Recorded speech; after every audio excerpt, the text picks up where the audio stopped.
Les Actes des Apôtres, chapitre 10. Il y avait à Césarée un homme nommé Corneille, centenier dans la cohorte dite italienne. Cet homme était pieux et craignait Dieu avec toute sa maison. Il faisait beaucoup d'aumônes au peuple et priait Dieu continuellement.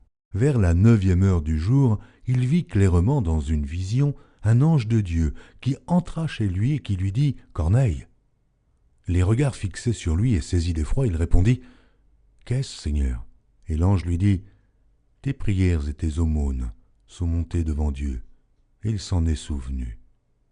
Envoie maintenant des hommes à Joppé, et fais venir Simon, surnommé Pierre. Il est logé chez un certain Simon, corroyeur, dont la maison est près de la mer. » Dès que l'ange qui lui avait parlé fut parti, Corneille appela 2 de ses serviteurs et un soldat pieux, d'entre ceux qui étaient attachés à sa personne, et, après leur avoir tout raconté, il les envoya à Joppé. Le lendemain, comme ils étaient en route et qu'ils s'approchaient de la ville, Pierre monta sur le toit vers la 6e heure pour prier. Il eut faim et il voulut manger. Pendant qu'on lui préparait à manger, il tomba en extase. Il vit le ciel ouvert, et un objet semblable à une grande nappe attachée par les 4 coins qui descendait et s'abaissait vers la terre, et où se trouvaient tous les quadrupèdes et les reptiles de la terre et les oiseaux du ciel.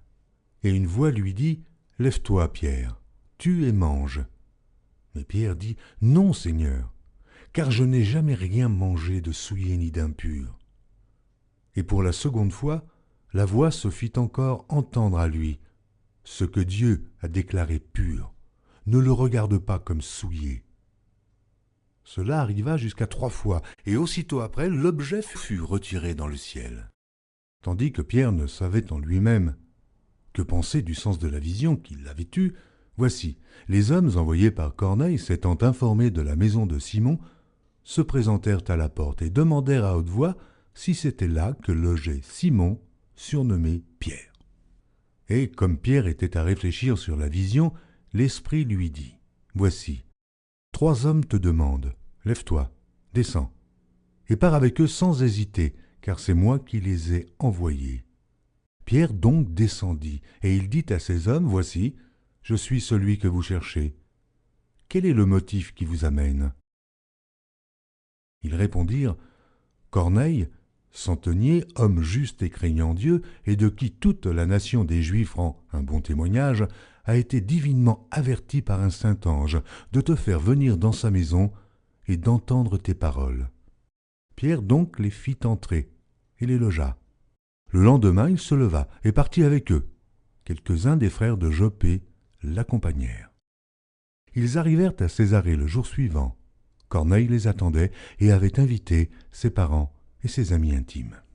Lorsque Pierre entra, Corneille, qui était allé au-devant de lui, tomba à ses pieds et se prosterna. Mais Pierre le releva en disant « Lève-toi, moi aussi je suis un homme. » Et conversant avec lui, il entra et trouva beaucoup de personnes réunies. « Vous savez, leur dit-il, qu'il est défendu à un juif de se lier avec un étranger ou d'entrer chez lui. Mais Dieu m'a appris à ne regarder aucun homme comme souillé et impur. C'est pourquoi je n'ai pas eu d'objection à venir, puisque vous m'avez appelé. Je vous demande donc pour quel motif vous m'avez envoyé chercher. » Corneille dit « Il y a 4 jours, à cette heure-ci, je priais dans ma maison à la 9e heure, et voici, un homme vêtu d'un habit éclatant se présenta devant moi et dit « Corneille, ta prière a été exaucée, et Dieu s'est souvenu de tes aumônes. Envoie donc à Joppé et fais venir Simon, surnommé Pierre. Il est logé dans la maison de Simon, corroyeur, près de la mer. Aussitôt j'ai envoyé vers toi, et tu as bien fait de venir. Maintenant donc, nous sommes tous devant Dieu pour entendre tout ce que le Seigneur t'a ordonné de nous dire. » Alors Pierre, ouvrant la bouche, dit « En vérité, je reconnais que Dieu ne fait point acception de personne, mais qu'en toute nation, celui qui le craint et qui pratique la justice lui est agréable.